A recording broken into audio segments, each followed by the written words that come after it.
איזה קשה זה לשכנע ילדים לשבת ללמוד בבית. אז הנה דרך שהם לא יוכלו לסרב לה. תכירו את המפלצת בובו. זו דרך ללמד ילדים תנועה. למשל, אני השתמשתי בבובו כדי ללמד שיעור קובוץ, אוקיי? אז אנחנו יכולים להדפיס כל מיני חיות.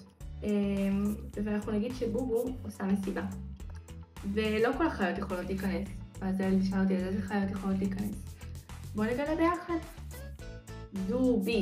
דו יכול להיכנס? יכול להיכנס למסיבה של בובו. סוס יכול להיכנס? כן, יכול להיכנס למסיבה של בובו. פיל יכול להיכנס? לא, פיל לא יכול להיכנס למסיבה של בובו.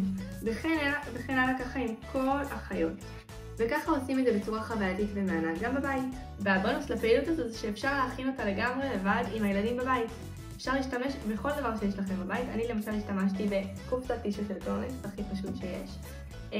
ולוקחים בריסטולים, אני השתמשתי במנוצנץ, אבל באמת אפשר לזרום עם הילדים עם דברים שהם אוהבים. אם אתם רוצים סרטון להכנת המפלצת הזו, אז תכתבו לי בתגובות.